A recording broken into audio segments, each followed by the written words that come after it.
Now, Homeland Security Secretary Alejandro Mayorkas is going to be testifying a little bit later this morning before the House Judiciary Committee over the crisis at the southern border. Let's discuss and welcome in Wisconsin Congressman and member of the House Judiciary Committee, Tiffany. Sir, thanks for joining us. You're going to be in the room with Mayorkas. We've heard him testify before, and he didn't come prepared. He didn't have numbers when he was asked. Do you think he's going to be prepared, and will you believe the numbers he gives you and all the information?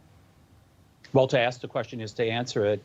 We've seen numbers from them in the past, and all he does is obfuscate. I think you'll see much of the same from him. And he's going to say we've got the border security. He's going to say that the numbers are going down. It's important for us as Republicans on the Judiciary Committee to give the American people context. They're now using parole and other ways to get people into the United States. That is what is showing ostensibly that numbers are going down, but they're really not.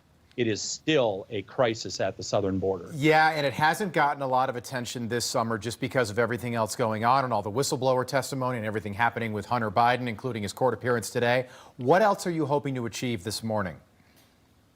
I think it's important to tie Secretary Mayorkas to what has happened at the border. I mean, he's the brains behind this. He is the person that's been the leading advocate, and he's been that way for a long time. He is an open borders advocate. But I think one of the things that I'm going to get at is in regards to fentanyl.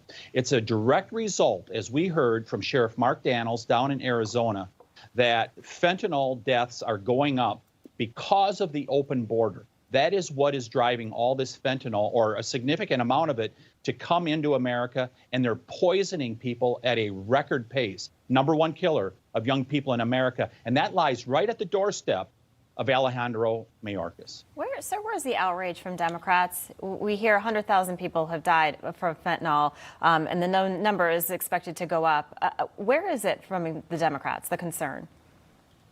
I don't know.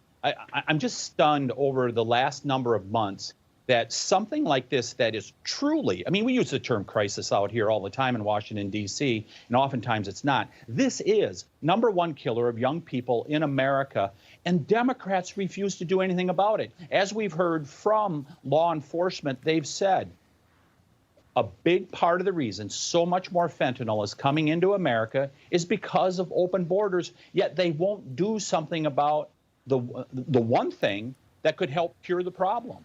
Yeah, and can you just, the rest of the media, in fact, the majority of the media keeps playing it like things are getting better at the border. That's because the counting has shifted, the way that they're counting month by month, but there's still close to 150,000 people crossing illegally every single month, and it totally goes unreported. Yeah, the records continued, or the numbers continue to be a record month after month. Right. When you compare over the last few administrations. But what they're doing is they're changing now. They're allowing people in via something called immigration parole. And so they're not counting that, the parole people coming in illegally, they're not counting that against the people that are coming in illegally, as we've seen over the last couple of years. All right, Congressman, I'll tell you what, we will be watching this morning. Another busy day. We appreciate you being with us for a breakdown. Thank you. Thank you. Good to join you this morning.